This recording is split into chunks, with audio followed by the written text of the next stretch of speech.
Good afternoon, everyone, and welcome to this meeting of the Social Affairs Policy Review Committee. I'm Anne Caller, MHK, Chair of this committee. With me are Dawn Kinnish, MLC, and Tim Glover, MHK. Today we're meeting with representatives from the Department of Education, Sport and Culture, and I'd like to welcome you to this annual oral evidence session. So for the benefit of Hansard and anyone listening, please could you introduce yourself, including your title and how long you've been in post. Good afternoon. I'm Daphne Kane, Minister for Education, Sport and Culture, and have been in post since February last year. Good afternoon. My name is Graham Kinraid. I am the Chief Officer for the Department of Education, Sport and Culture, and I have been in post since September 2020. Thank you. Mrs. Kane, you wanted to... If I could just start with a brief opening statement and thanking you all, first of all, for inviting me and Chief Officer of the Department of Education, Sport and Culture to this oral evidence hearing.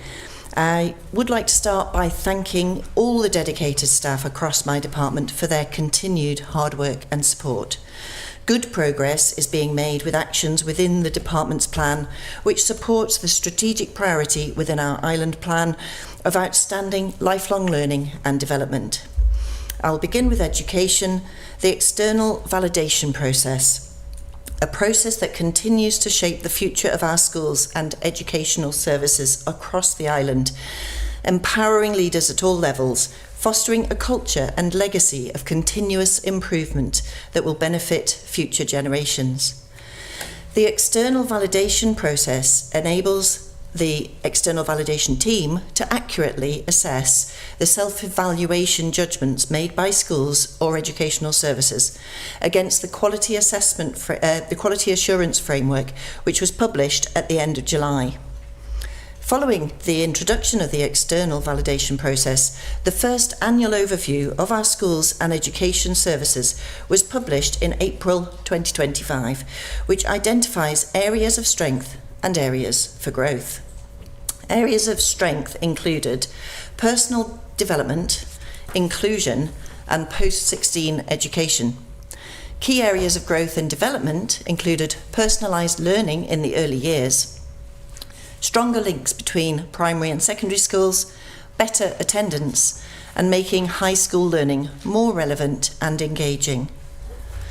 The newly formed Education Leadership Team, the ELT, will see 5 primary head teachers, 2 secondary head teachers, a representative from UCM and a department officer come together and enable educational thinking within the governance structure of the department, empowering our leaders to have an educational voice within the centre of the department. This innovative approach places experienced school leaders at the forefront of educational policy development and strategic planning, fostering an ambitious pioneering culture that transforms education for children and young people through inclusive collaboration and an enabling environment, whilst further strengthening the connection between schools and the central leadership. The ELT will work closely with the department on the areas of growth identified with the annual overview and work to lead and support excellence in delivery of education to ensure positive outcomes for all learners. A common literacy framework for around 6,000 pupils within Key Stages 1 and 2 has been implemented, which will track progress in reading, writing, speaking and listening. Work on the childcare strategy continues with the expansion of the childcare credit, which will provide more support to working families with the cost of care during those crucial early years. The childcare scheme aims to ensure that children have the best possible start in life, including equal access to early years education and childcare. The department has also developed the childcare inclusion scheme. The aim of the scheme is to ensure that children with additional educational needs can not only access but also fully engage in early learning and childcare in ways that are tailored to their individual needs. The recommendation for rationalising the most inefficient primary schools and moving towards a one-form and two-form entry model was not accepted by the department. However, we remain committed to ensuring efficient use of the school estate and will continue to monitor school capacities as part of our ongoing strategic planning. The school building utilisation work for primary schools has been undertaken. The department will now assess the capacity in each school. The Department of Infrastructure has also completed full building condition surveys at 42 of the department's estate. The department has introduced the new inclusive education policy, which outlines the department's long-term commitment to ensure suitable provision is available for all children and young people in schools and education services. To support the implementation of the inclusive education policy, the department has worked in collaboration with the National Association of Special Educational Needs to personalise the SENCO and senior leader training to reflect the inclusive education policy. The training was attended by over 90% of schools. In addition, a steering group, which includes head teachers, SENCOs and specialist provision managers, has been established. The steering group has gathered the views of key school leaders to understand what support would be helpful to fully implement the policy. As a result, the group has been developing guidance for schools to support them in reviewing their existing practice. It is planned that a full additional educational needs review will be initiated within the next 12 months, focusing on best practice and consideration of dedicated facilities. All of this will lead to creating an inclusive and welcoming learning environment that values diversity, fosters belonging, and ensures that every student can achieve their full potential. The consultation on the Education Amendment Bill closed on the 15th of June. The department has reviewed and published the results from the consultation, and the bill will now be progressed through the necessary stages. We have expanded the Leadership Development Programme at the beginning of this academic year to include middle leaders, resulting in a department-designed Leadership Development Programme, now accessible for head teachers, deputy head teachers and middle leaders. Moving on to sport and culture, work is underway to develop the next 10-year sports strategy, which aims to increase participation in sport and physical activity for all, develop sustainable, inclusive facilities, and promote health and well-being throughout the community. The Sir Mark Cavendish Raceway has successfully been designed and delivered, a legacy project that will inspire the next generations to follow their dreams and aspirations. The opening at the end of June was attended by more than 1,000 children and young people, many of whom had the opportunity to ride and meet with Sir Mark in what was a memorable experience for all those that attended. Hundreds of young people have attended the Outdoor Learning Centre on the site of the former Ardwallen Centre, which supports well-being, teamwork and experiential learning, giving thousands of young people the chance to explore and grow. More than 1,000 children and young people participated in the sporting club Manx Youth Games, the culmination of 16 weeks of training sessions facilitated by hundreds of volunteers across each region of the island. The event continues to provide low-cost sporting opportunities at facilities around the island, removing significant barriers of engagement to get involved and stay involved in sport. We are also proud to have successfully secured hosting of the Island Games in 2029, which is anticipated to bring thousands of athletes and spectators, strengthening community engagement and sports tourism. An occasion to bring our communities together to celebrate the Isle of Man's sporting spirit and build on the success of the Commonwealth Youth Games. Finally, local creativity has been celebrated through the Arts Council's 60th anniversary programme of exhibitions, performances and workshops. These efforts are reaching audiences across the island, including the upcoming talk with award-winning musician Paloma Faith at the Gaiety Theatre on Monday evening coming, and there's still a few tickets available if you want to make sure you get your seat.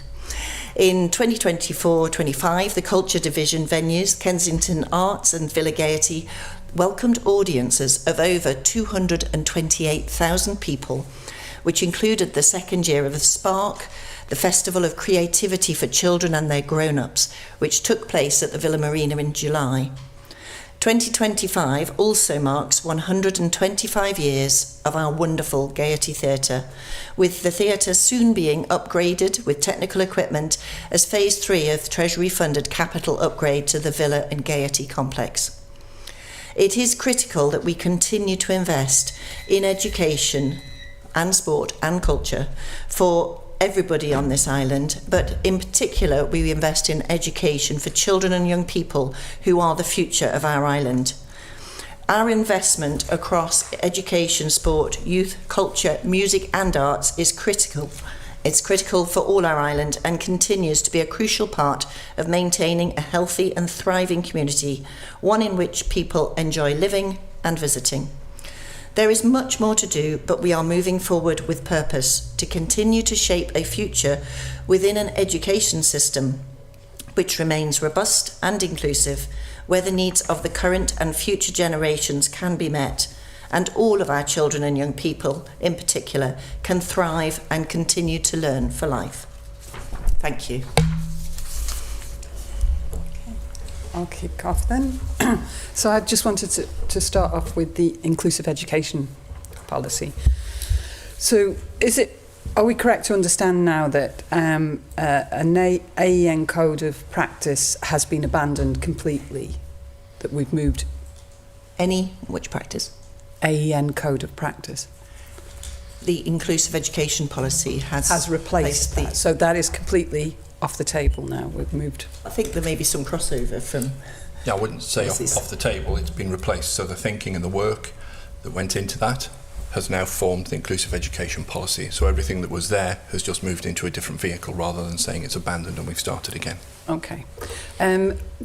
Reading the policy, there are some clear directives in that policy, but the tone becomes more aspirational at the point of delivery. In fact, it says facilitate an inclusive education policy. So the wording is around aim to or endeavour to. And facilitate is used rather than the word delivery. Why did you choose to do that? It's a work in progress. We are implementing a new policy, but as I explained in the opening, there's much input across the department to feed into that and the policy formation and how it is delivered, including the training that we are now undertaking significantly across, I think I said it's a significant majority of our schools. I think also that the policy is there to set an ethos and a culture within the school. It's not just about a policy here that will enable the delivery of the inclusive education that we want to see. As the policy outlines, there is a much wider culture and acceptance within society and the schools that is required. The rigour around what is delivered through, whether it be the Equality Act from 2017 or whether it be the UNHCR, outlines the requirements upon this department to deliver specific things within this policy. The policy is not there to bring another layer. Those legislative requirements exist. The policy is to bring this together and to put it into a structure that enables schools to have almost a framework and a policy guidance as to how they wish to implement and need to implement certain elements and resource as well as implement, in fairness. As I understood it, that the initially proposed an AEN code, that was to set that clear framework for what could be expected and how that would be delivered. And I appreciate funding wasn't available for all of your additional needs stuff. So my question would be, was the inclusive education policy an alternative, more affordable option? Minister, do you wish me to pick that? Yes, or please. do you want? I wouldn't say more affordable, but a more manageable way of building it over time as funding and structures within schools enable us to. When you look at the AN Code of Practice, it was a very big step from 0 to 100, and it makes it a massive piece of implementation which can bring its own problems with it. What the inclusive education policy enables us to do is to manage that implementation over time. So this isn't a policy written, thank you very much, never need to look at it again. This will need continual review to understand where our challenges, where are we doing as we wish, where do we have holes that we would wish to fill, and then how are we going to implement that going forward. But I think it's important to understand that the education environment is changing. It's changing in the needs of children. Society is changing around it, and also it's changing in the numbers of children to whom we are delivering these services. So we need quite a flexible tool, or policy, sorry, would be a better description, that enables us to adjust as we go along. So it's not an abandonment for a cheaper solution, it's a step to a more manageable implementation plan. Do you feel confident that the policy addresses the needs of children who need additional support, particularly with the increase in children with AEN? Minister, don't let me interrupt. Yeah, you go. I think it's important to see it. It's not the only document that is guiding the implementation of learning for children with additional needs. The COLI is a key piece here, which goes into granular detail of what different children with different needs require and how that should be implemented within. So this is not a standalone, here's the only thing. There are already a raft of tools and frameworks within schools that enable this to happen. The policy brings everything together, makes clear the expectations, or more readily the roles of the individuals concerned, whether that be parent, whether that be student, whether that be senior leaders, the department, the teacher. It's important that everybody understands what their individual role is within that, and it's also important that everybody understands what's the legislation that underpins the very need to deliver some of these things. So the policy is not the be-all and end-all of how this will be delivered. There are other things in place that have been in place for quite a long time. And is it possible to have some more information about those other things that we can provide further information, yes. Thank you. My second question is about what is the department's policy around provision of holiday schemes for children with additional needs? Well, you may have seen a press release that went out just about the Glen Crutchery Road swimming pool and all the summer sessions that have been delivered to essentially children with additional needs. Are you aware of that? For the first time, summer sessions being delivered. And there is, at the National Sports Centre with the Manx Sport and Recreation team, there are a considerable number of sessions delivered every summer holidays. Okay. Mrs. Kinish. Thank you. Just touching then on the Glen Crutchery scheme, is that a scheme whereby the children can be effectively, as you would expect with a lot of summer holiday schemes, you drop your child off and you come pick your child up a couple hours later? Is that a scheme where parents would have to stay in attendance? I'm not sure. I think that would depend on the needs of the child. It'd be useful if we could get a clear response on that as to whether that's the case. The other question I just wanted to ask in relation to that is whether the department has undertaken and complied with the public sector equality duty in relation to the summer holiday schemes that have been offered for 2025. I believe we have, yes. And would you be willing to publish those? Publish which? The schemes? The evidence of compliance with the public sector duty, equality duty. There will, if we have to provide them. If we have to provide them, we can provide them to yourself. Yes. And are there opportunities available for children with additional needs to join holiday clubs or with children that don't have additional needs? Or are they separated off at Glen Crutchery? No, they're not separated off. I think that the challenge we face here is if we have how's best to describe it? If we have a child with a need that requires 2-to-1 support within a school, then that is quite a resource to have to put into a holiday scheme.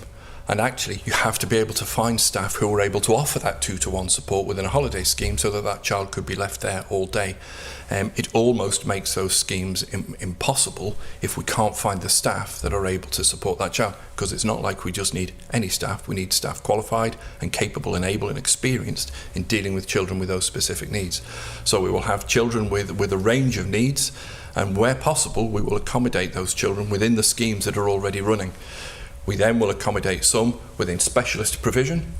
For example, the scheme that the Minister mentioned there at Glen Crutchery But I do accept that there are challenges around some children and being able to get the sufficient level of staffing in place to enable that to be safely delivered. But you do try. Absolutely, absolutely. And it comes to a point where rather than saying this is the policy, it's almost each case is individual, and you have to understand whether we can successfully provision that within the realms of health and safety and everything else that we need to consider when we're delivering those schemes.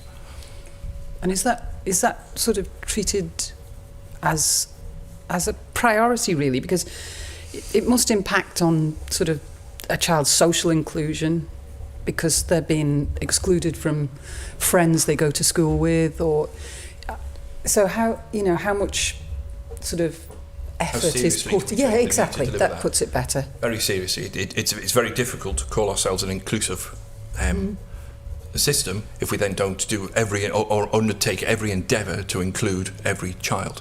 But equally, we have to accept we may not always hit 100% of that, dependent on the need that we're trying to deal with. Could I just sort of expanding on that a little bit and listen to what you're saying about having to go out and recruit people in order to support a child if there is a 2-to-1 need. In the planning for the summer holiday schemes, what's sort of the lead-in time really is what I'm trying to say. So, if I was a parent and I had a child without an additional need, I could sign up to that club a week before and not have to have any consideration about, having my child's needs met because they don't need that additional support. What's the lead-in time for parents who have got children with additional needs? Because if they were to come to you with a week before, what I'm hearing from you is to say, well, we haven't recruited. So, is this something that you plan at Easter time, for example? Do you put out advertisements for additional staff for the summer holiday periods on the basis that, there will be some children with additional needs who would want to be part of that? How do you kind of consider that in your planning?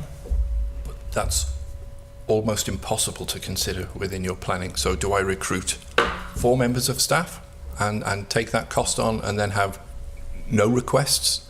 So I've over-recruited. Or do I end up recruiting 4 members of staff and I get requests from parents for 3 children to join the schemes and now I haven't got enough staff? Until you know the need, and that's the problem we face, until we know the need that we're trying to address, you can't possibly go out and recruit to meet that need. So are you asking parents of children with additional needs what their need is significantly ahead? So at Easter time, for example, are you reaching out to those families and saying, will you have a need for the summer holidays, that we can then assess whether we can meet that need?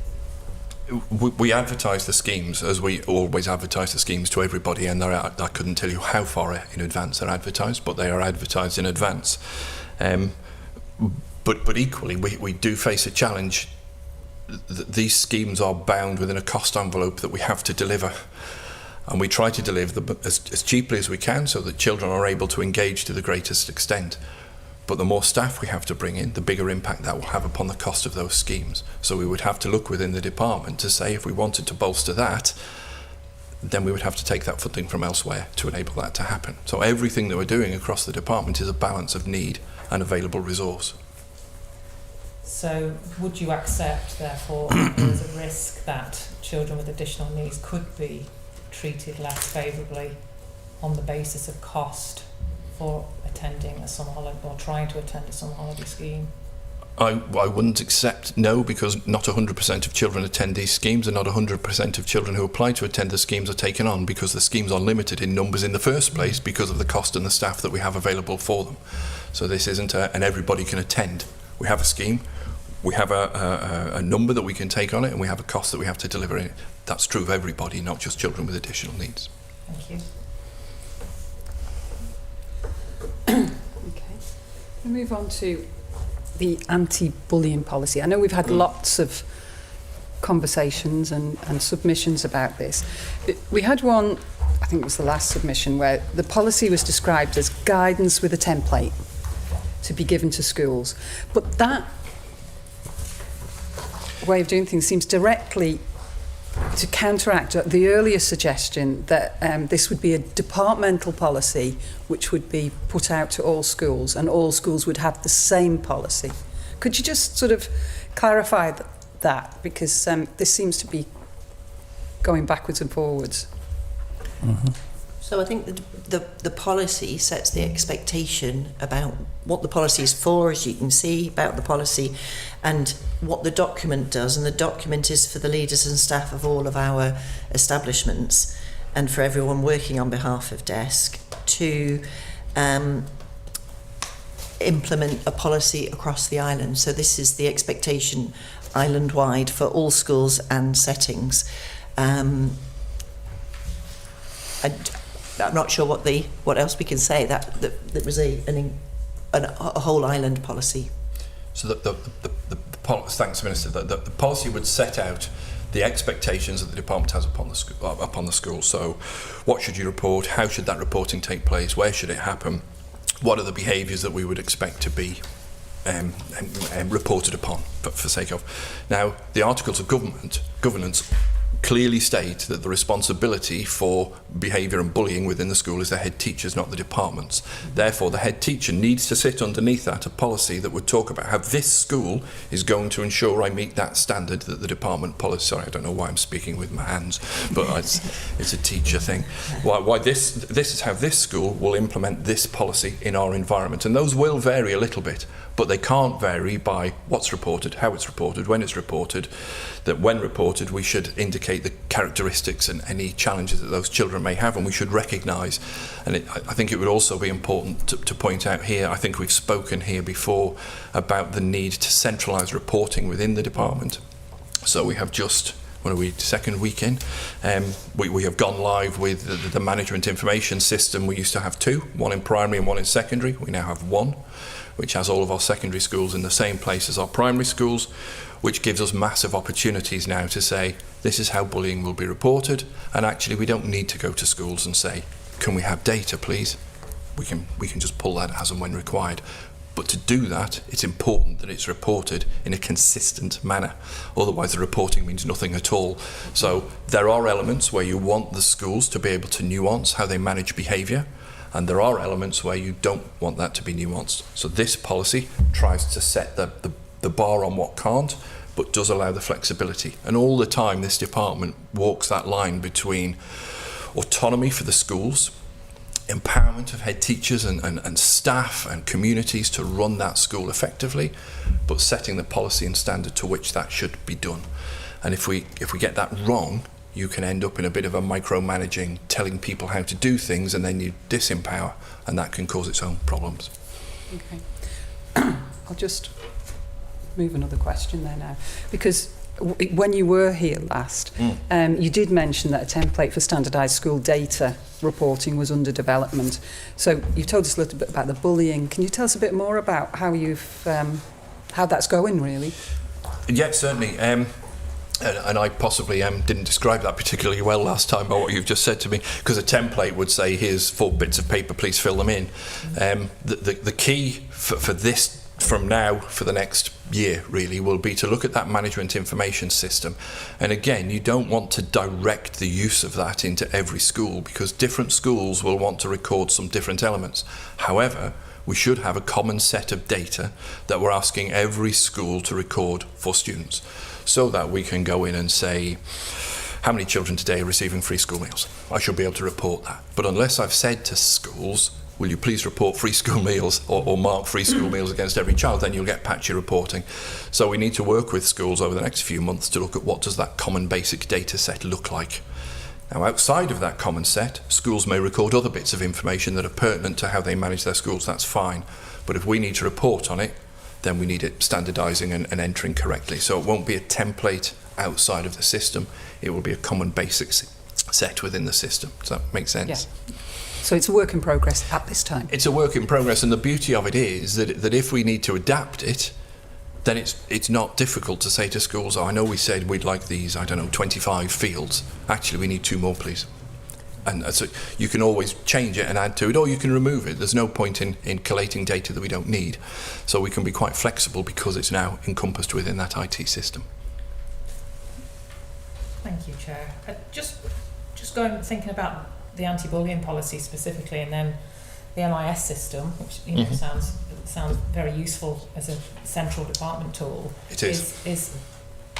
So one of what I would have regarded as the omissions previously, and you have touched on this, is looking at the different characteristics. So if there is racist behaviour, homophobic behaviour, etc., will there be data sets that will be able to capture that information so that you can see centrally where there are pockets of issues arising in particular schools, that those schools can then be reported? Will those data sets break down those different characteristics? Yes. So probably over the last 2 months, certainly over the summer period, we have been working to look at, and again, I'm trying not to get technically, you can build reporting modules within the management information system. So what we did nearly 6-7 months ago now was take the DFE recognised data sets that you're referring to. We took those to schools to say, okay, if we're going to standardise the data, then we all need to report in the same way. So that we all need to be able to look at, and the DFE have very clear categories of behaviours, and then subcategories of what falls within those behaviours, and subcategories again. Those have been implemented within the MIS. It's the only way we could get meaningful reporting. Now, I have to caveat that and say that won't hit from day one. We now need to get used to everybody catching the data, reporting in a new way. It's stepping away from the old methods of reporting, so it'll take a little bit of time for that data to build. But once we get there, yes, it's going to be a very useful tool, as you rightly say. If I can just think about the, you very helpfully provided a quality impact screening assessment for the anti-bullying policy, which was useful. Because each school are going to be doing their own thing, effectively, will you be monitoring schools' compliance in undertaking an equality impact screening assessment? Doing their own thing within the remit of the policy that sits above them. So they can't ignore the department policy and go off on a completely different tangent. The department policy sets out a framework within which they have to operate. So they have to comply with that upper level. So do you monitor those policies, those different policies? Do you look at those centrally to cross-reference against the overarching policy? We can do if we feel we need to, yes. If we have any need, we can reach in to see a school policy. With the reporting system, if any of the data collected flags any concerns, and that would be potentially when you'd be something you look at. You'd feed back to the school to understand perhaps why they were different to another. And it's interesting. Sorry, Minister, I'm cutting across, aren't I? I shouldn't talk so much. When we did this initial piece of work, the starting point was to say to schools, come and meet us and bring your policies with you, please. Let's understand, and let's actually map out what those policies are and what the processes within the school are to deliver that policy. And are they clear? Are they understood? Does everybody? It was a really useful exercise to say you might have a policy here, but how does that actually implement into a process that everybody needs to understand and needs to be clear? And we saw quite a variety, and we've been able through this process just to bring everyone closer together, not to dictate how everybody does it. Back to my autonomy space, I won't go over it again, but we have reviewed policies already last term, and we can review policies at any point we wish. Sorry, just to clarify then, so you have reviewed all the different policies? We did at that point to enable that exercise to run. Right. Because you have to be very careful when implementing technology, that I can implement this within a technology space, but your policy is now incapable of delivering that. So when you implement a new piece of technology, you have to go back and review your policy to make sure the process that is required will marry up with the implementation in the IT. Could I just move on to the inclusive education policy? So again, you helpfully provided us with an equality impact screening assessment for that. One of the questions on that tool was, is there any evidence that the different equality groups have different needs or issues in relation to the policy? And each of the characteristics there was answered as a no. In my experience, there should have been yeses to some of those responses, and then that should have led into a much more detailed equality impact assessment, just drilling down those different needs, because I think you'll accept that an inclusive education policy will be meeting lots of different needs. And just touching on some of the earlier points around the additional education needs code, the draft code that was delivered, that very clearly did address all the different needs, whereas this one is a much more overarching high-level policy. And so I'm not convinced at this moment that the equality tool that was used has actually been answered accurately. I wonder whether you've got any comments on that. My comment would be, I believe it has. But frankly, if there is a difference of opinion, I would welcome you approaching the department, and that is a conversation we should have with the officers involved who are trained to fill these in. And if there is a disparity there, it can be addressed. But at this moment in time, I believe that to be a true reflection. Okay, thank you. Thank you, Chair. Mr. Glover? Yeah, moving to the inspection framework and external validation visits.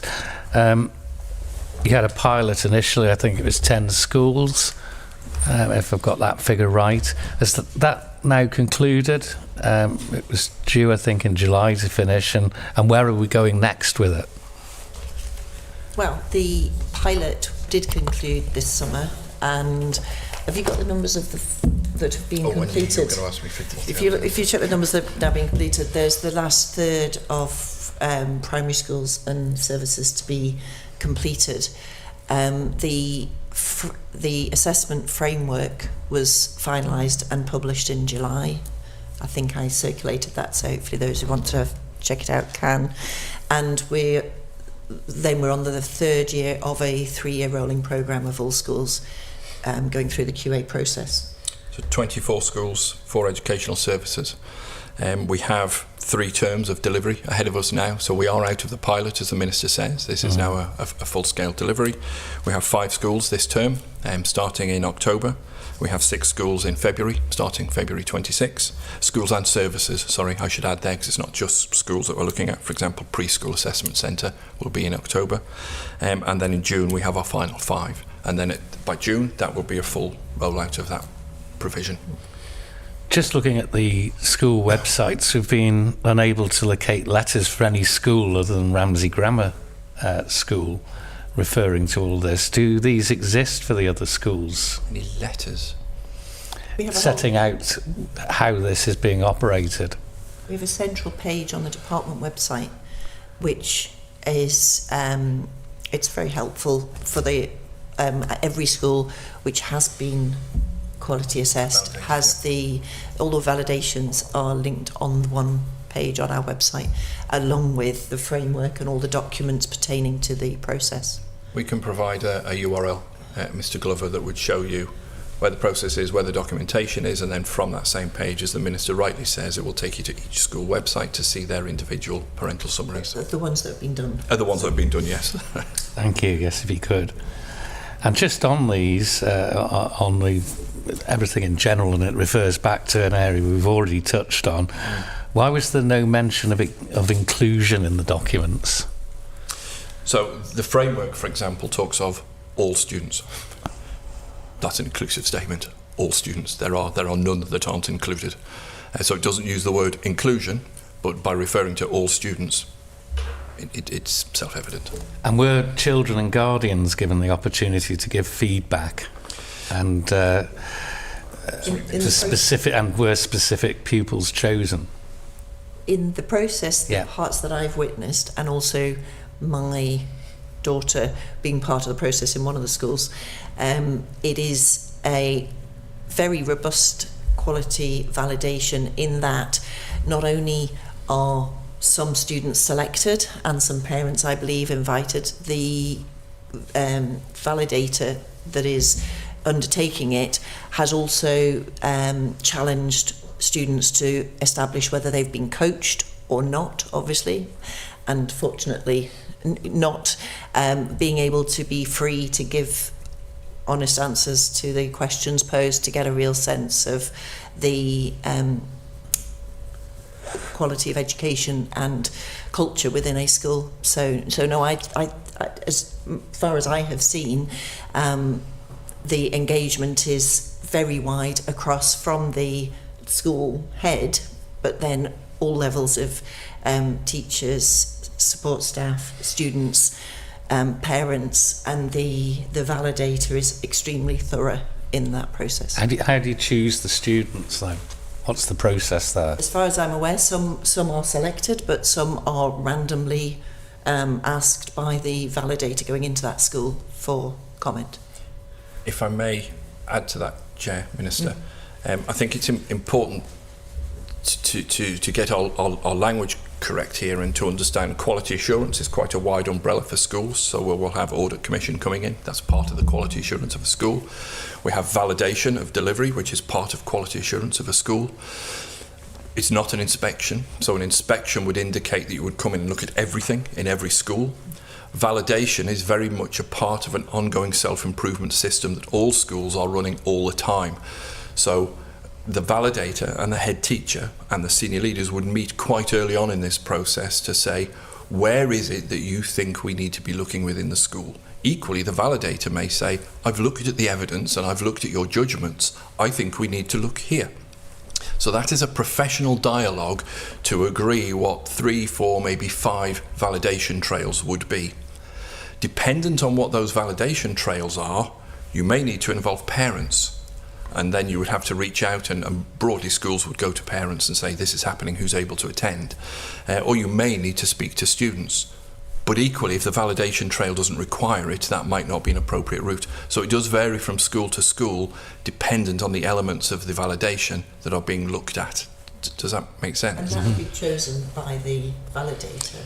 And also there's quite a lot of correspondence ahead of the visit where schools are required to produce evidence for against the various framework, and that then prompts the areas that the validator assesses.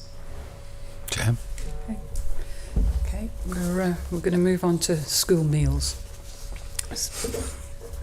You've had a bit of noise over this in the last week or so. So really, increasing the use of local produce is very important for the economy, and it's very much supported, I think. My question is, are the local producers' supply chains robust enough to meet your needs? I've had a great deal to do with this, especially over the past week or so.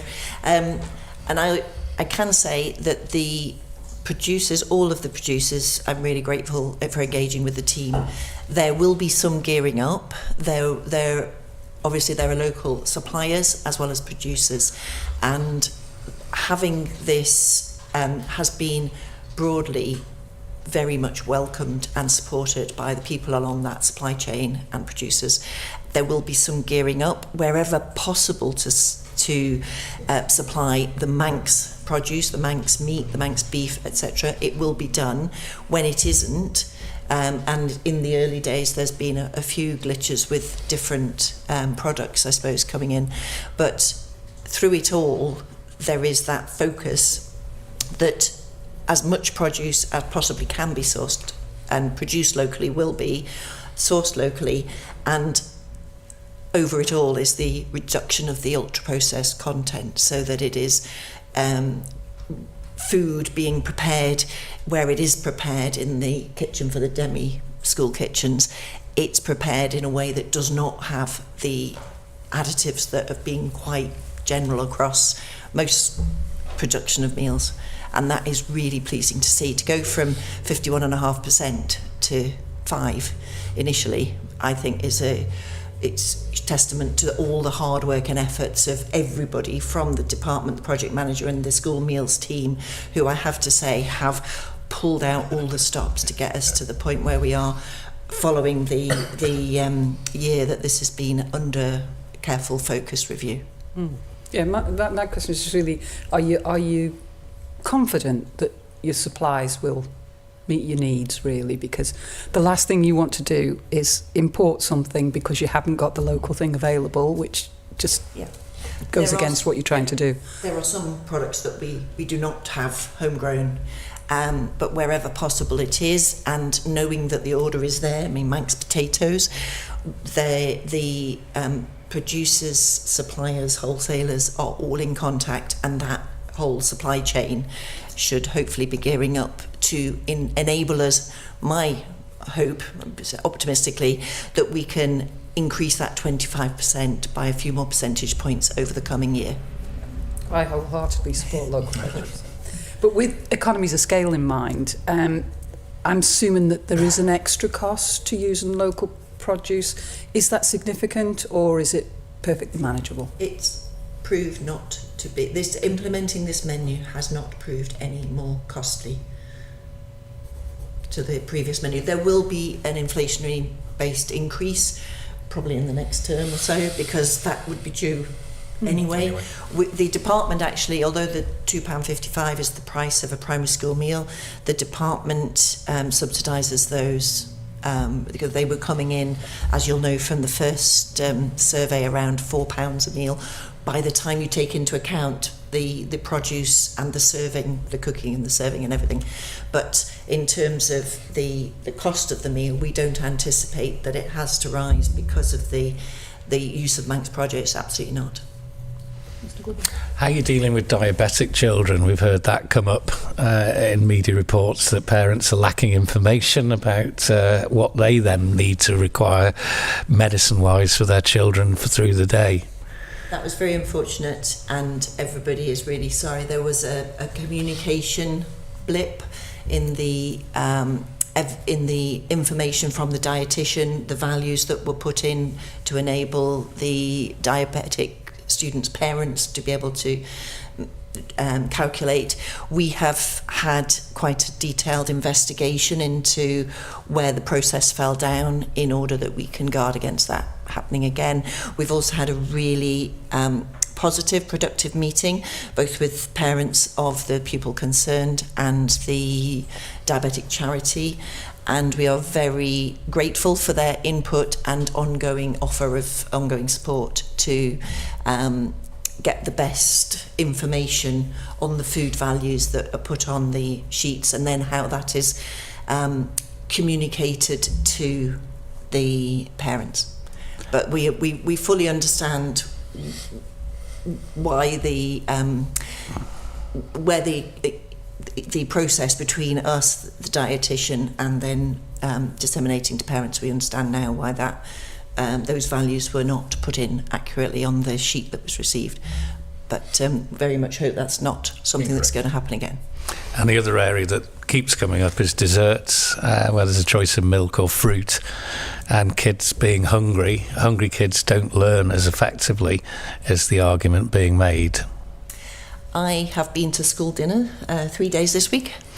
I've had a wrap. We can only say that the overwhelming feedback about the main meal choices, the vegetarian or the meat or fish option, have been overwhelmingly positive and complimentary. I have had feedback that children are going hungry, some children, and we know that in particularly the reception, children coming in take a little time even to get used to using knife and fork for some. And my witnessing and talking to the year 5s and 6s in particular, they were very impressed with the 100% beef burger that was on the menu yesterday. They were full, they were welcoming. We have listened to feedback and we've said we will continually review and revise the menus.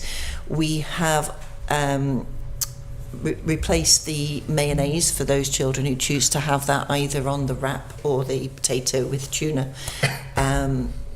because that was very loud feedback that was desirable. In terms of the fruit, we've had children very much understanding the whole messaging, and some feedback to me was the not only welcoming the fact that there wasn't quite so much sugar on the menu, actually the level of concentration, not having the sugar high from after very sugary sweet desserts, has already, I think, seen a positive. One feedback from parents to me was their child did not require an after-school snack because they were full until tea time, because they hadn't had that sort of sugary high burn off and then in. So for all the right reasons, it was pleasing to receive the Isle of Man Medical Society document that set out exactly why all the things we're doing is a positive, and it's been really welcome from the department's point of view that so many people are supportive, particularly any nutritionalists, any medical professionals in particular, children with conditions such as diabetes in particular. It's early days. We will continue to monitor, revise the menus, but listening to the feedback, it has had quite considerable positive feedback, and hopefully we may win over a few more in time, even accepting that some children are struggling because of different food likes, or having, I suppose, especially over the summer, got used to being able to access food and snacks whenever. It is a different culture to only have food at meal times. But the milk, the glass of milk provided by the Almine Creamery is going down particularly well.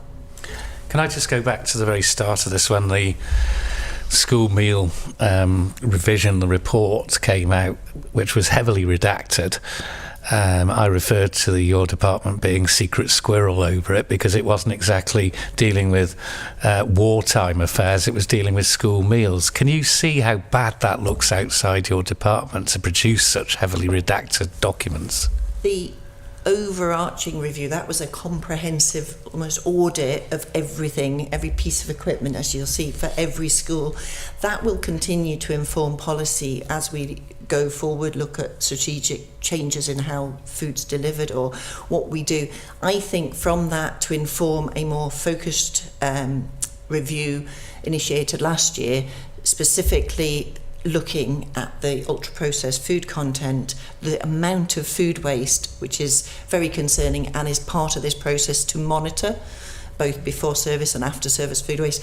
The big review, if you like, the comprehensive review, it was put through the same process of any policy and development, and professional officers redacted as you would on an FOI. That continues to inform food across our schools. And another piece of feedback that I'm having is about the secondary schools, who obviously have the autonomy on themselves. But one step at a time. We've I hope addressed. The question was, can you see how bad it looks to have such a heavily redacted document going out into the public domain from your department when it's dealing with school meals? Of course I can, because I'm in politics and also previously as a journalist, and everything is open government. We want to publish as much as possible. When that was formed, I don't believe, with all the information that went in it, including children's names and information, that wasn't intended that whole document would be published. So perhaps we could have done a published version, but then people would be asking, oh, where's the background version? In terms of what it needed to achieve, it's a very good snapshot of everything to do with our food system for school meals across primary, secondary and all settings. And where we go with the review that was undertaken last year is the point we're at. There is still further review of our whole schools systems to follow, and it will inform it. But it may look bad. It wasn't intended to be a fully public document. The learning from that is, I hope you've seen the published report that accompanied the revision of the primary school meals. I think the question here, it begs the question that, when this review was announced, it was expected, certainly politically, that something would come back from it. It was asked, and we were told, yes, it'll be coming, yes, it'll be coming. Wouldn't it have been sensible to summarise that document and release something that actually we could read and understand, and take out the pieces that you didn't think we needed to know? As the political member probably asking for something to happen, yes. In terms of doing another, I suppose from my perspective, having then become minister when that report had been done, the focus for me was very much on improving particularly the primary school meals for that point. And it informed where we needed to review and consult with parents and students. But I could have asked the department to do a whole publishable version, yes, but for me that's not very productive work. The document was there, it was informing us. I would much rather we went on and focused the review on the improvements that I was hoping to see and that now have been delivered in the primary school meals, than to do a piece of work for publishing. But in hindsight, having a publishable document, a public-facing document, would absolutely have helped. but there would be a big piece of work behind that. The other thing in my mind is, even if we had done all that, there would have been calls to say, release the original. Mrs. Kinnish? Thank you. Can I just clarify then, the changes to school meals is just for primary school meals at this moment in time. Do you therefore have a plan to do the same with secondary school meals? Given the feedback and given all we know about nutrition, instilling good eating habits, the benefits for concentration by having slowly releasing energy, I very much hope that children in school, understanding all of that and the information that we are surrounding the rollout of the new menu with, will organically go through the school population to parents and to older children. The issue, I think, and I think Mr. Kinnaird can give you a better picture on this, secondary schools are autonomous. I hear, very much they have some very good main meals. Children don't always have the healthy option, and they have other options of where to go to stock up on snacks that they want, or mid-morning BAPs and everything else. But I think as a society and as a department, for those professionals in those school kitchens to revise and look at their own offering would be a benefit, but that isn't something, given everything else we've got going on in the department, that I think is my priority at this time. We are pleased with how the first few days of the primary school menu has been rolled out, and that will be the focus now for the next few terms. And the school kitchens can put on their own menus. I agree, Minister. I think it's been hugely successful to this point. And I think we shouldn't run away with the thought that secondary schools aren't already focused on this.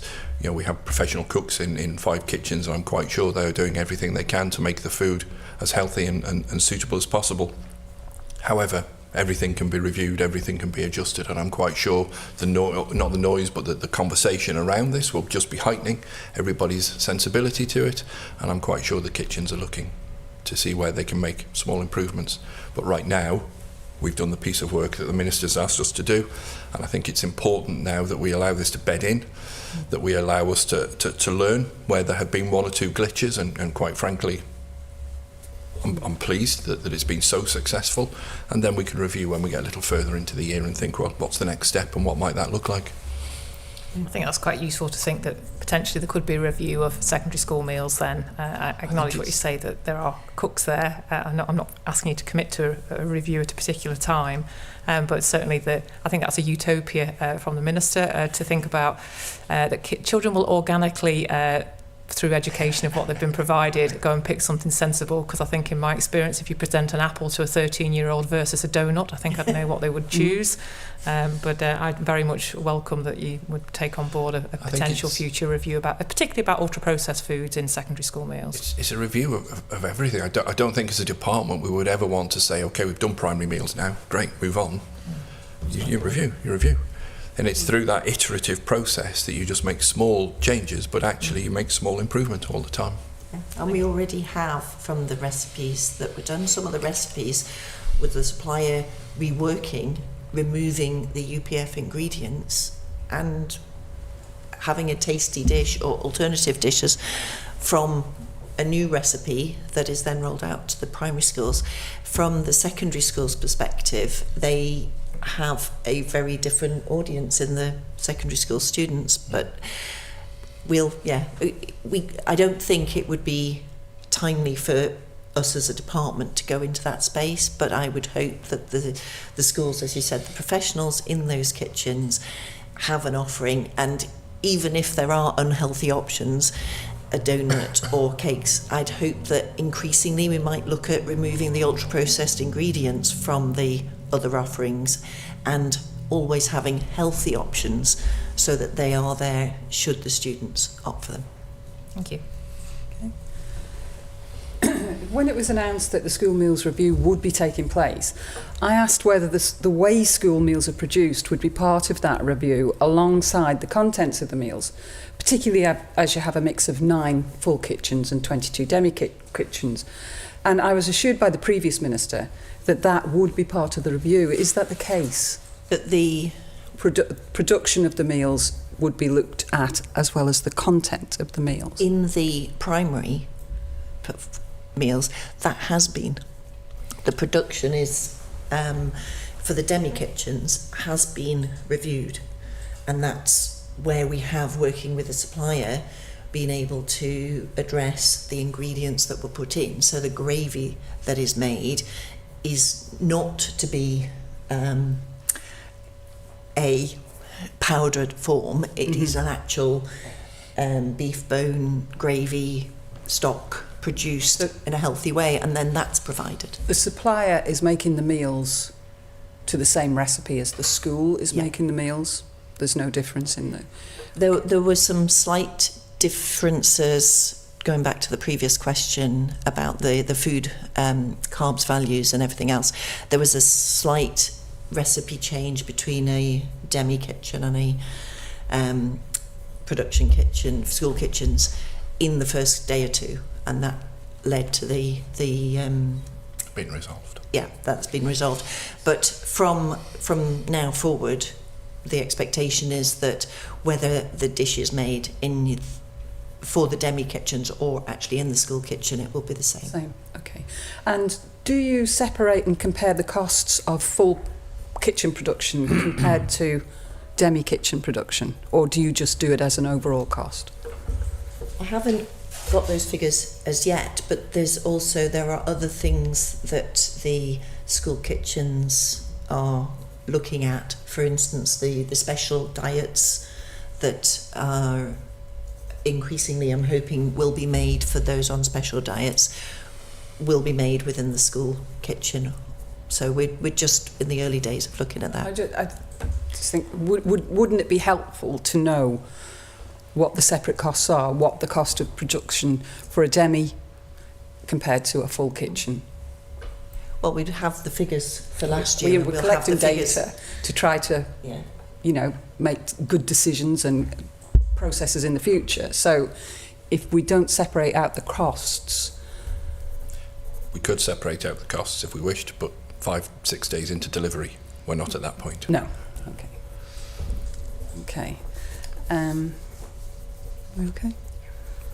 My last point is that do you feel that actually Department of Education, Sport and Culture is best placed to supply school meals? Because your department is responsible for education, sport and culture, and obviously the catering and the production of school meals is taking up quite considerable amounts of your time. It's, all of the impact when anything new comes along is falling on you. Do you think that school meals sits in the best place? I know it came back, they tried the centralised catering, and then it came back, but do you feel that's the right place for this to sit? For now, I think that having been involved when the menu development moved to health, and that separation, I don't think was entirely helpful. I think by the time the meals returned to the schools, I think that there was a long-held thought that they were in a much worse state than they had been when education had control of those menus. Yeah. And from my non-education, non-chef perspective, I think what is currently going on in terms of the meal production is significantly better than where we've been for several years. And I think to allow that to bed in, if you're thinking about cost savings of the future, we can only monitor the current process and see where that goes. But I think that there is an ownership, and the sense I got from the kitchen staff in particular was that there's a huge amount of pride and knowledge of their children in terms of the meal choices and the new menu that we're putting forward. And I think it's invaluable to have that feedback to inform when we're reviewing and revising for the future. So I don't sense that we're looking for a huge change right now. I think I'd like to see that embed a bit further and see how we are. And I mean, as I said, a significant part of this for me is see where we are with the amount of food waste and hopefully reducing that while increasing all the positive of the Manx produce. Okay, thank you. Okay, we'll move on. So, next topic is education reviews. So the department has recently concluded a consultation on the Education Amendment Bill. What was the response rate like for that? And kind of what common themes came up in it?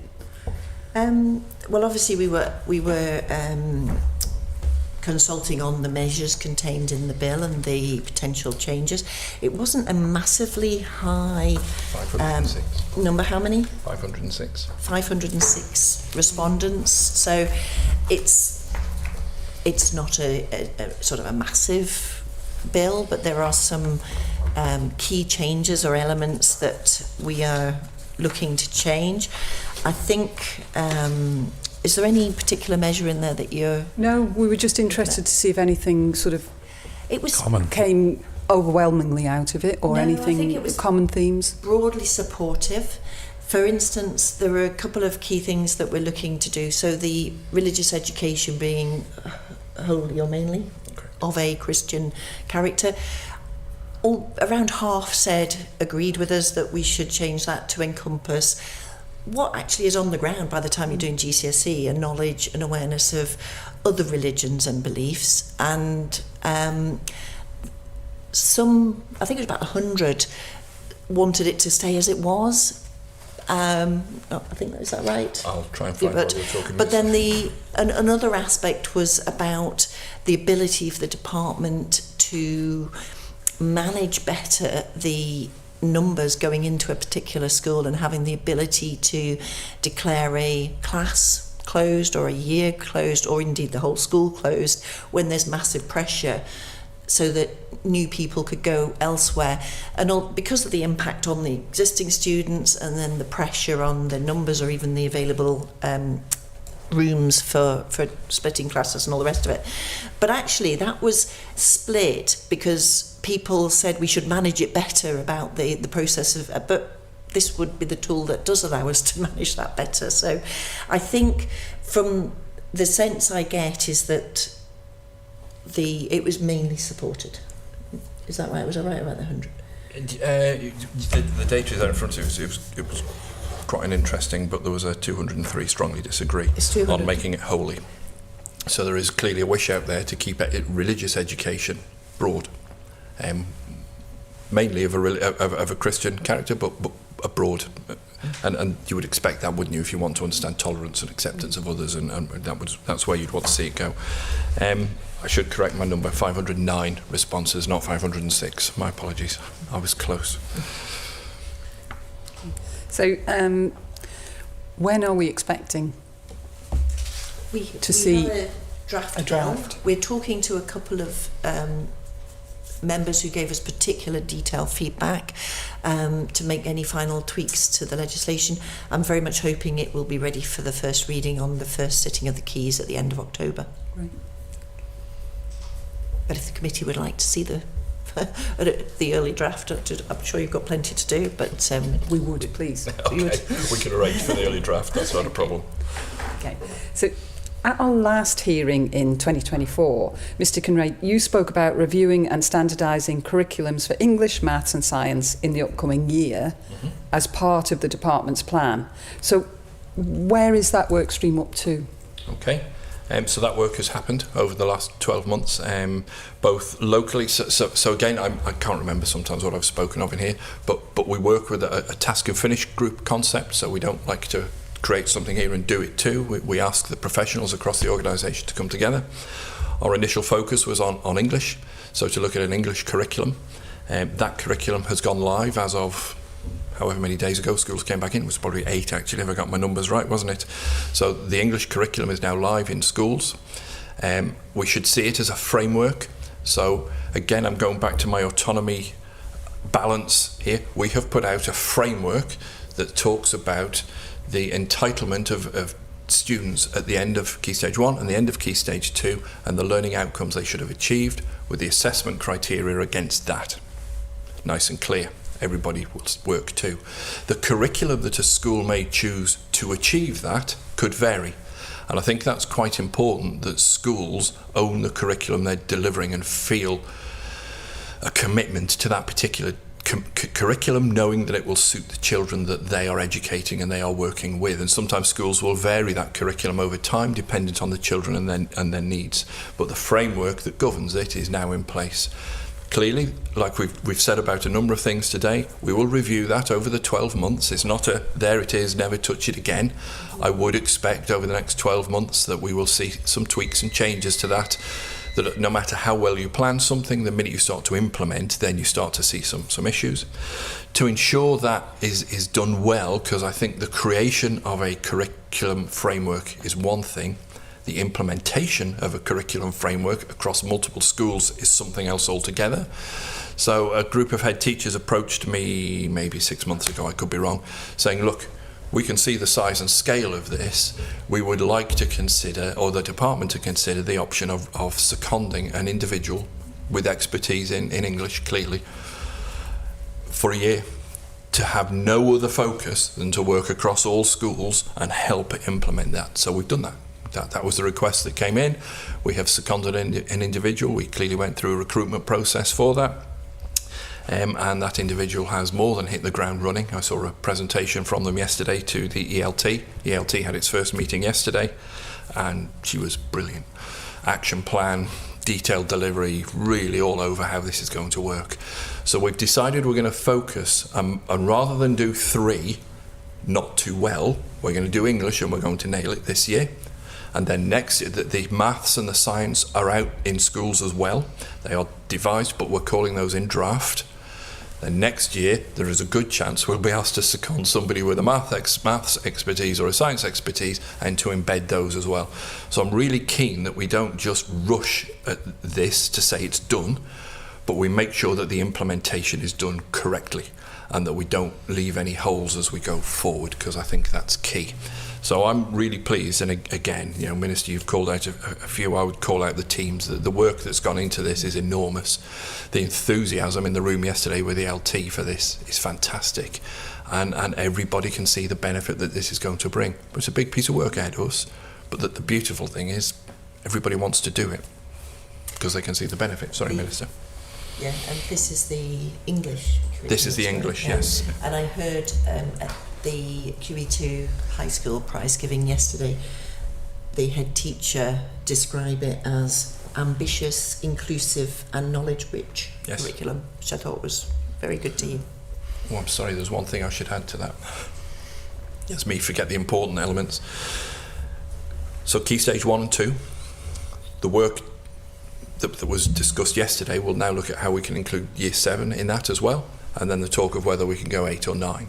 So if we could end up with a curriculum in our 3 core areas that goes from reception all the way to Year 7, Year 8, Year 9, that's massively beneficial across the island and resolves some of the talk that we often have around transition and what transition looks like. Well, actually, if your curriculum is designed not to require a transition, it makes that a very different conversation.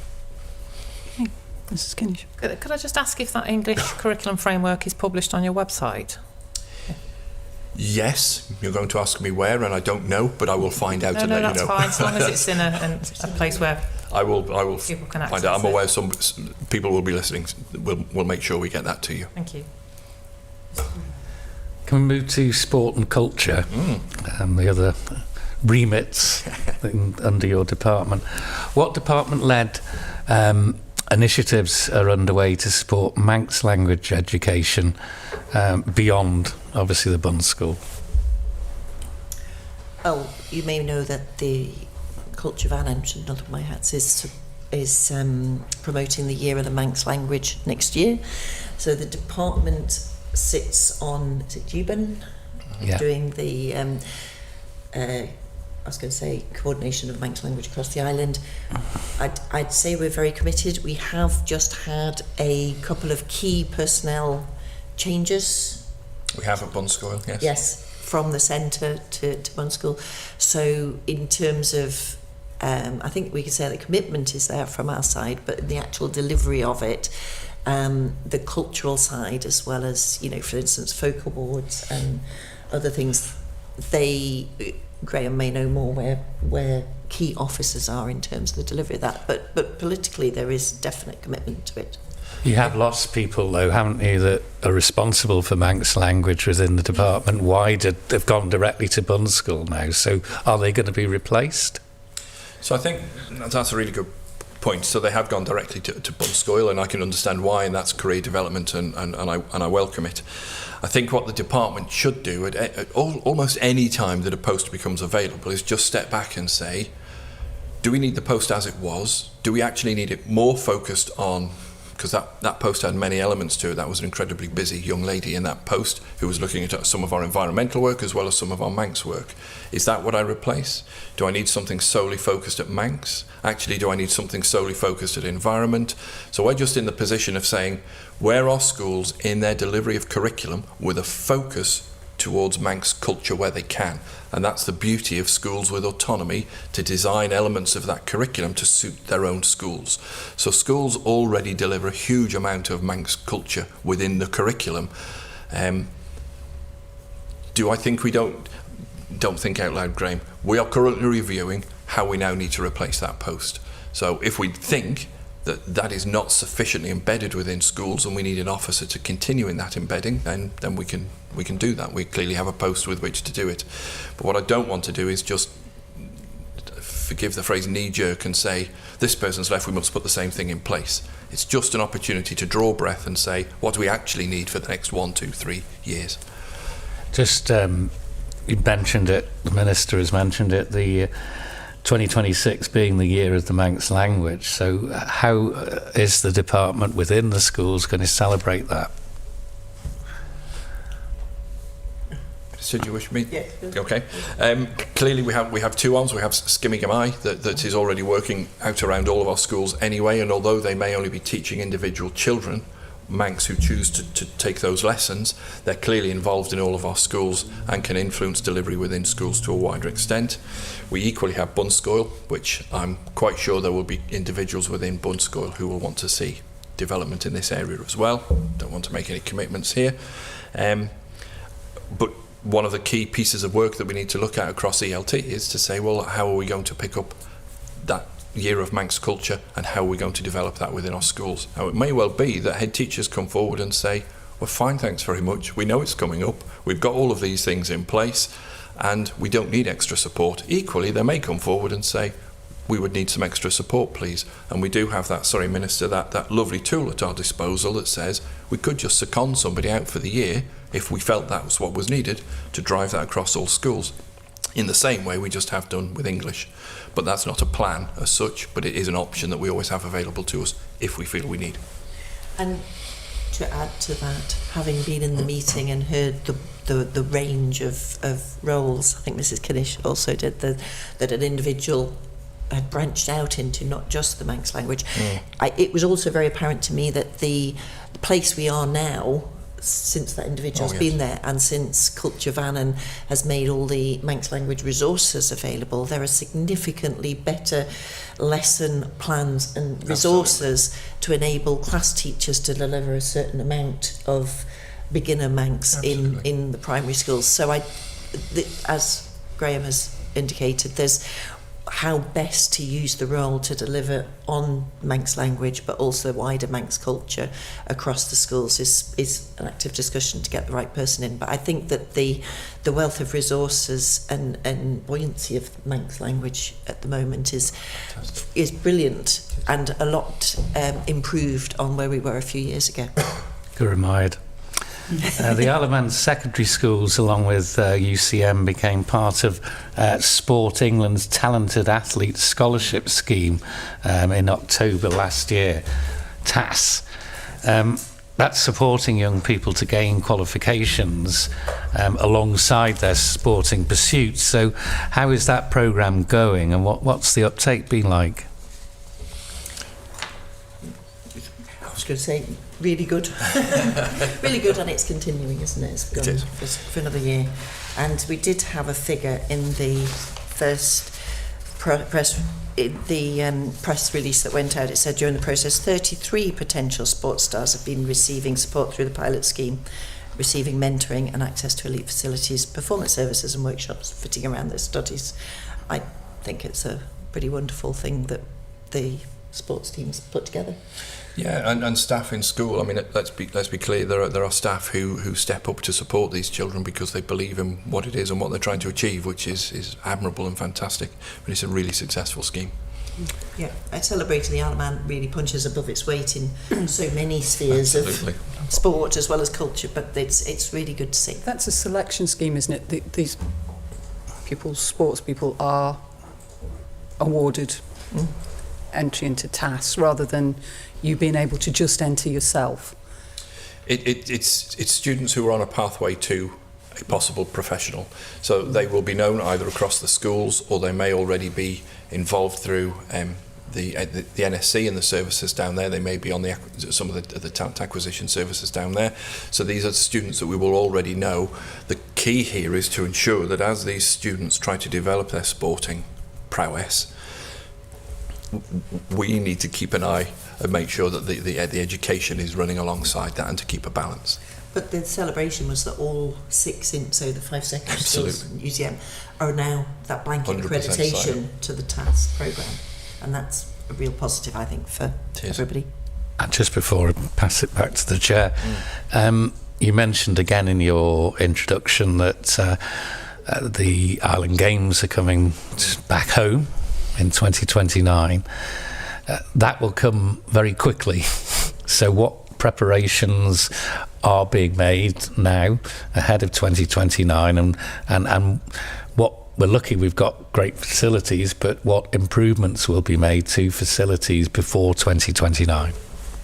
Significant. But as we've putting together the bids, and I don't know that they've been approved yet, I don't want to preempt anything, but significant investment in our flagship National Sports Centre to meet the demands not only for the Island Games but for the generations beyond that.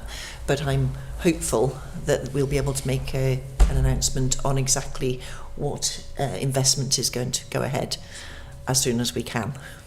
Because I do recall when the flooding happened at the National Sports Centre a couple of years ago, the decision was made to not just replace but upgrade at that time. So is that effectively put you ahead of the game somewhat? On some surfaces for some sports, yes. On other surfaces for other sports, no. And I'm sure you could walk around the NSC and say that will need looking at. So when you said what preparations, the preparations have probably been running from our head of sport and rec for 18 months, if not longer. If he hears that, he'll go, it's been longer than that, Graham. There's a huge amount of work already gone in, and we are in a very good place, because I was speaking only yesterday to the individual saying, it's not very far away. It will be here in the blink of an eye. So, touch wood. We're in a good place. We know what needs doing, and I'm sure you probably have a good idea what needs doing as well. Mrs. Kinnish. Thank you. In February 2025, the department sought 7 new members for the Education Council to provide independent insight and shape policy. We wonder how many of those roles have been filled, and what diversity of skills and backgrounds those new volunteer members bring. Right. All 7. So all the roles have been filled. I have to be honest with you, I don't have in my head or in front of me a list of the different skills that they bring, but part of the... Sorry, Minister, am I talking across you there? No, I've met them and I've got an idea. Some are private tutors, some are retired education professionals, some are more on the government side. They are part of the process of engagement, so we went out clearly on an open process here to bring people on board. Part of that was, what are the skills? So if I just roll back from February 25, broadly, we've spent quite a period of time looking at the Education Council and its function and how it can possibly support schools to a greater extent going forward. To do that, the old Education Council, prior to the replacement, met with a number of head teachers who talked about it would be great if we had a resource within the department who not only came out and sat on our governing bodies and helped hold schools to account and brought some positive and supportive challenge there, but actually if some of those people happen to have an HR background or a finance background or a human resources background or whatever it may be, I said that twice just in 2 different ways, didn't I? Then that would be really useful if the council didn't mind, then schools could reach out and say, could you come and join us? So we've tried to look at the needs of the schools as declared at that point and allocate council members according to what the schools feel those needs were, so that we can offer some of that support. But equally, and I don't want to speak for all Education Council members, but the vast majority of them have said, if School A wants to reach in and have someone, they're happy to do that. So it sort of broadens the opportunity there for council to support the department in a slightly wider scope than it currently was doing. So I should have come prepared with a list of those skills, but I haven't, unfortunately. But it is quite a wide remit. It is wide, and we're also undertaking a lot of training to do with their yes. role and responsibility as the Education Council, and I think it's really positive. The feedback that I've had at the meetings has been extremely positive in the current direction and responsibility and sharing of information between the department and those new council members, because we had 3 the previous year and then the 7 completed this year, and it's all on the website if you want to see the council members that we are on the website. Preempted the question because I was just going to ask, are their bios available? I don't know online? that bios are, but Okay, just their name and photos. Okay. Do you think it would be useful to share more information about their bios and their backgrounds so that members of the public can see what they bring to the council? I think that's a question for the Education Council. There can be a reticence sometimes, can't there, to share too much personal information on the internet. And I understand that. I'm not sure I call this personal information. I thought I'd call it professional information. It may be. It may be. Could I just ask that? You were asking for applicants. What was the response like? Did you get a good number, plenty of interest in that? Well, we did get plenty. I can't remember the numbers. I don't know exactly how many. I was, because I had a conflict with some of the candidates in this year's, Mrs. Maltby undertook those interviews on my behalf, but we had, we selected, I can't remember now. I remember the numbers. It's, you know, it was into double figures for the number of shortlisted. Good. And then the interviews to appoint those 7. So no, it was, I think there was even more interest this time around with the number of posts than last. And hopefully as people perhaps become more aware of the importance of the role of that might generate more interest in the future. Just moving on, different topic. The NEHT lodged a collective dispute accusing the department of bullying, intimidation, policy misuse and fostering a toxic culture. Charges broadly denied by the department, from what we know. But what steps have been taken since May 2025 to investigate or address the NEHT's claims of bullying or policy misuse? It's not something that we recognised, and as the dispute has now been resolved, I think that's a really positive result for everybody. I think I'll leave it at that unless you have anything to add. It's nothing I can add to that. Thank you. Just moving on now, we've heard a little bit about the educational leadership team already. It's clearly a new team. I think you said that there's been 1 meeting so far.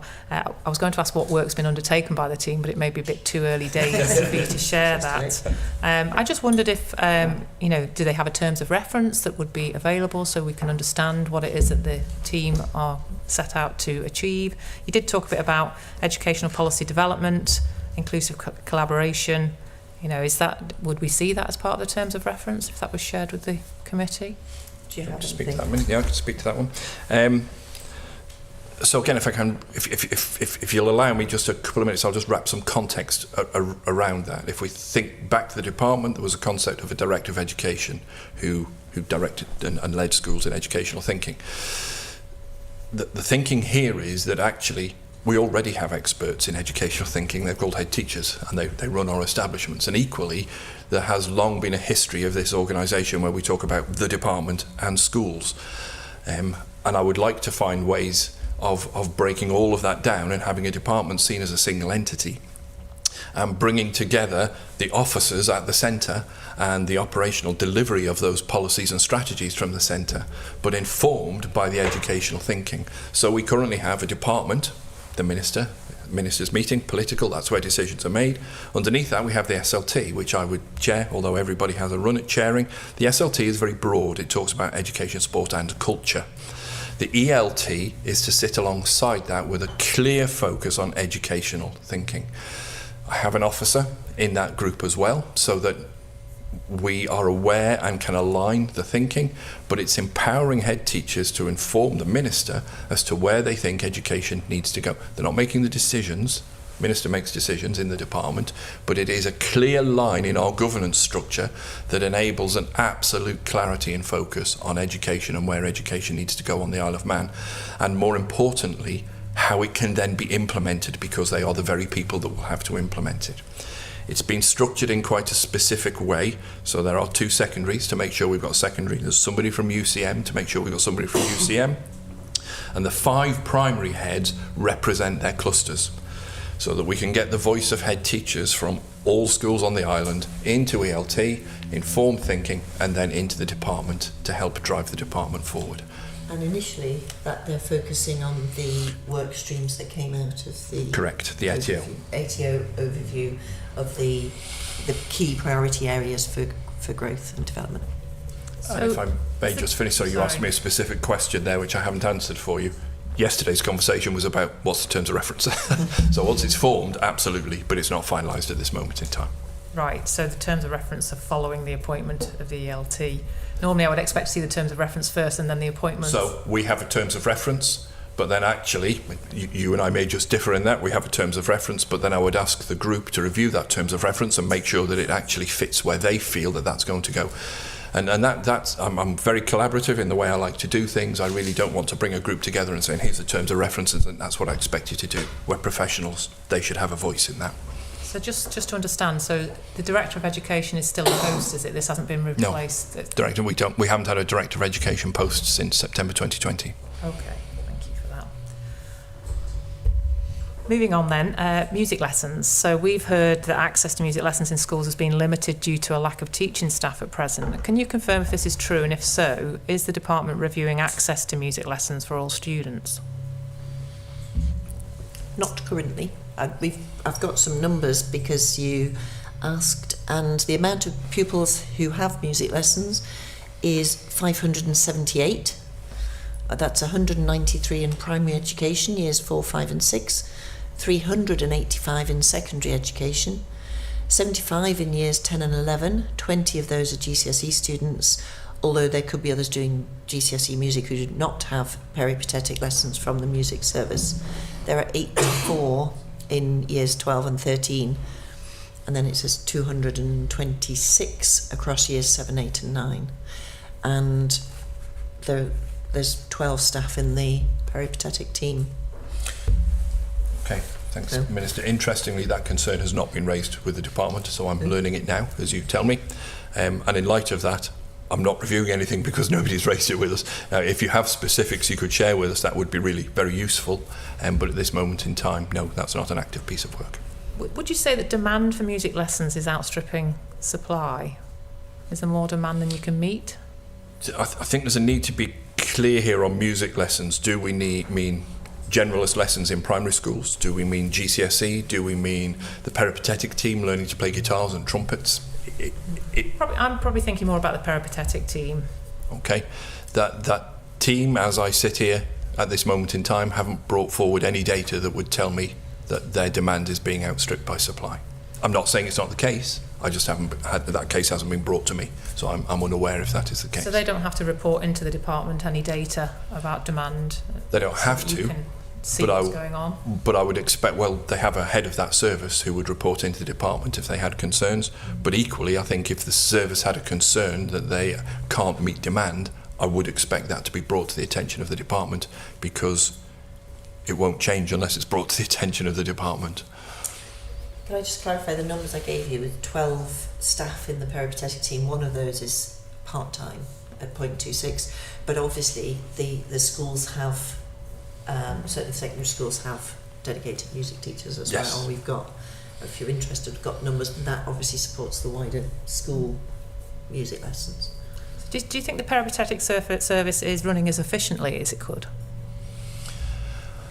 I think, so this is a personal view, that I would probably never say that about any service. I would always look and say you can always make incremental improvement and you can probably always be more efficient and more effective. There was a review of the music service, I can't remember the timescale, but probably a couple of years ago. There is a new head of service currently in place, and we will wait to see what she brings to the table as to where she thinks that service needs to go and what the challenges may be.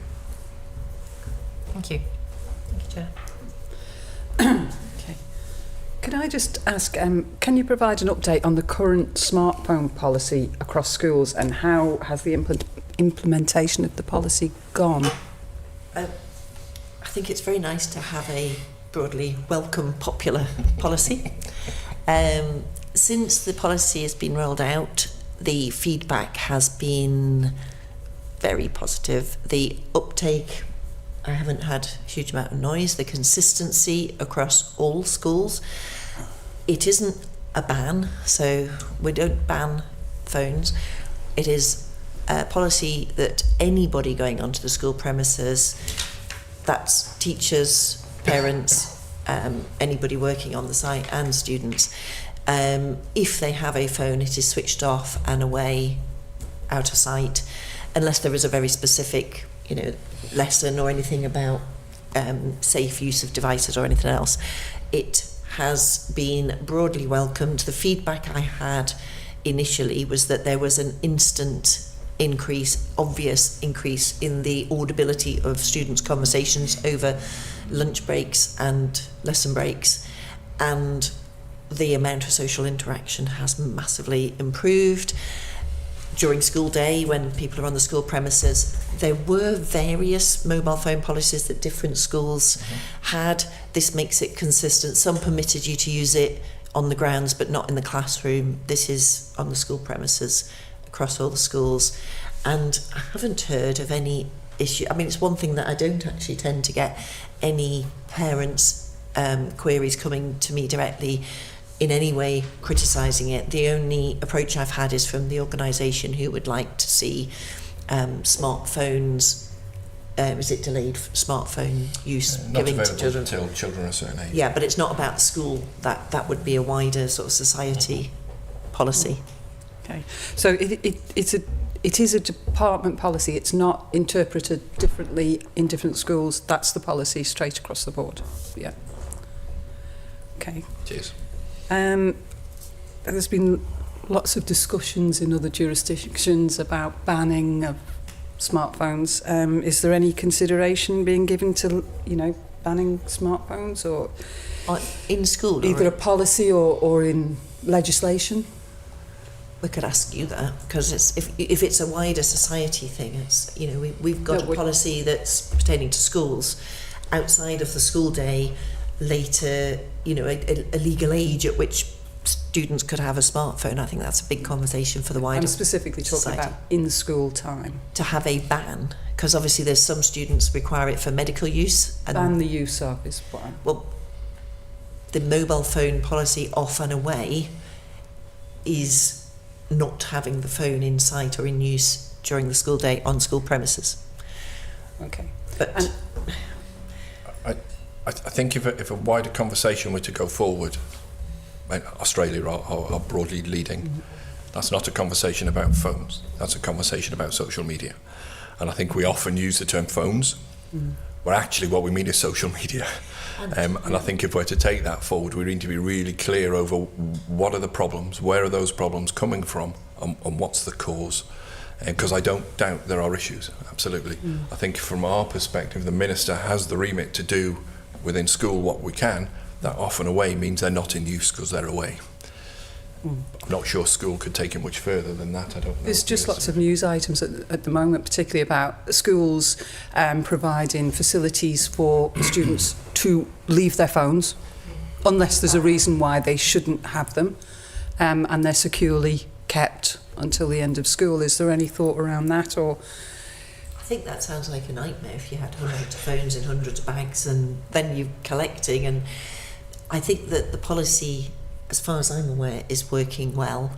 It's achieving that the school day is free from constant messaging and also having that ability to look at adult content or the social media pressures that go on young people. So that is the school day. Outside of that, I think it is a broader society and parental conversation. But actually, increasingly, I think there are some young people who are rejecting the whole social media and constant use. And I think, Minister, if I may, we probably start our policies from a position of what we're trying to do within the department. So we're trying to empower young people to make the right decisions. Now, if they didn't, then I can see the case to say, well, actually, we're going to bring in a load of Faraday cage bags and we're going to make you put your phone in there and you've got to leave it in a place over there. But we've sort of made the decision for young people at that point. I would hope we never reach that position. We have spoken to a company that provide those. I can't remember his name now, it began with a Y. But I would much rather a policy that enables us to talk to children about why we're doing this and why there is benefit in them making that decision themselves. And if you look at the department's vision, that word empower is a really, really important word in there. If you look at ELT, we're empowering head teachers to get involved in the department. We're empowering students to make their own decisions. This is all about empowerment of individuals. And if we want that to happen, we have to make sure that our policies align to that very concept of empowerment, rather than saying you can't do that, because that's not empowering at all. That just squashes people down. Sorry. That is what's behind it, but I think that the success of a policy is the only way anybody polices is with the agreement of others. And I think, having spoken with a student, actually was the day a work shadowing student came up to the radio when I was doing an interview about this, and admitted that although initially for students who had been used to the smartphone throughout their secondary school career, it was initially a bit of pushback and took some getting used to, but now it is widely accepted and actually a positive. okay, just one last question from me, and that was around work experience opportunities. Now, the policy's changed before either of you were in your current posts, actually, that there was an external contractor who provided work experience, and then it was taken in-house. Has that been successful? The work experience that's being done now? That's been offered to students? Obviously, there's a lot more reduced opportunities, and that is mainly focused on those who are leaving school to go into employment, I suppose, although there are some that make their own arrangement. It's something that we could... I think to put change down to that one change would probably be a little inaccurate, because we had other changes during that policy change where you would with COVID and companies working in a different way, and there aren't as many placements available at this moment in time. Equally, I would look back to what work experience used to be a long time ago and say, what was the benefit that was bringing if an individual goes into a company for a week and files and puts things away. So meaningful experience of the workplace is key. At the moment, with the limited places we have available to us, the schools will make those available to the students who have made very clear that they are not going to higher education, but they are wanting to enter the workplace. Then we are working both through our team at the centre and through the school teams to get those opportunities in various workplaces for those individuals. To be honest, it's something you would love to expand and do more of, without a shadow of a doubt. But do you feel DESC is best placed to link with the businesses that would enable the provision of this, really? It's funny. That's a little bit like are we the best people to deliver school meals? I'm saying, what I'm suggesting is, education have the contacts with businesses, agencies that would be able to provide it? And I guess the flip of that might be, if we don't, should we? And is this a way in which to build those relationships? So I think, we have some great partners. Junior Achievement do a huge amount of work in support of the department and have fantastic links into the wider business and industry on the island. So I think over time, maybe at the beginning of this, those relationships weren't great. I think now they are improving all the time. And if we don't have them, then we will reach to some of our partners to utilise those links. At the moment, I feel it fits comfortably. We know our students, we know their needs, we know what they want to do, and it's part of our role is to not just educate them within school, but to help them make that next step into whatever that next step may be for them. So it feels right now a comfortable fit, but we do need to make sure that we maintain those links, and if we don't have them, we have a partner who can. Yeah, and you mentioned there it had to be meaningful experience, but actually isn't being part of the workforce for a week or in itself a meaningful experience, even if you are just... The age, I suppose. It depends on the age of the student. So there's, I think, a lot more undertake part-time jobs from, I was going to say 15, 16 upwards, and increasing as they get older. But I think, there is a benefit of having work experience, and while it's a comfortable level at the moment, whether that would be better expanded. I suppose I'd look to the careers advisors within the schools and at the centre and see what the demand is as well. It's not something that's had a huge amount of noise, because we've got a very high proportion of students that go into sixth form. We do, yes. I think by meaningful, what I mean is JA did a really interesting piece of work with young people probably 2-3 years ago now. And when asked what they felt they didn't have, it's all around communication. It's around the opportunity to do this, to address audiences. And so meaningful would mean, what is it students feel they're missing, and how can the work placement give them that? It's not just being in a workplace. Whilst there are some benefits to that, I think... But it's that interaction with other people, yes, with understanding beings, yes. what is expected of you when you start work. Is that a missing link for many young people? Because I'm not convinced that so many take jobs now. Certainly when I was at school, we were taking summer jobs at 13. And that was huge. And it was just... Yeah, I remember it well. But, serving breakfast in a hotel or whatever, but it really gave you a sense of what work's about, what would be expected of you, how to behave, how to interact with other people in the workplace.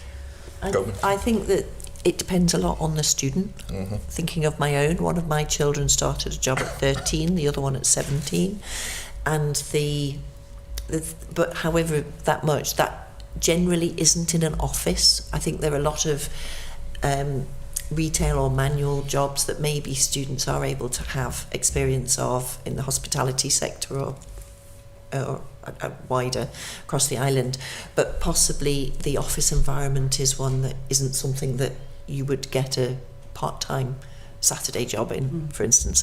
So whether that element is missing, I don't know. It's something that we can consider. It's not one of our live you're not considering it as a priority. Consider careers and the options for students, but it hasn't. You'll be aware that we're currently revising the employment of children regulations, but the element of the work experience isn't something that we are actively looking at the moment. But it could be, depending on feedback. It's recognising the environment, isn't it? I recognise the working from an early age. There's a difference between me getting employed to the school placing you in a workplace. Even back in the day when I would have gone on work experience, which was a couple of years ago now, the requirements upon that workplace, the risk assessments, the work that workplace has to do to enable that to happen is fairly hefty these days. It's not like it was. And I think all of that needs taking into account when we say, why is it not like it was? There are many, many reasons. Now, what it could be going forward, that's a different conversation. It's not one of the big priorities right now, but No, I'm not We even are asking conscious really of why that. isn't it like it was. I'm just asking you, do you feel that students are missing an opportunity by not having work experience? Engagement in the workplace probably made us all who we are. We'll have all done something at a young age, won't we? We used to bake bread, I remember it well. Okay. That's good. Okay, so before we draw the session to a close, is there anything else that you'd like to share with the committee? Not for me, thank you. No, thank you for the session, the opportunity today to talk about all things to do with education, sport and culture. Thank you both for your time today. No, thank you. And the committee will now sit in private. Thanks very much.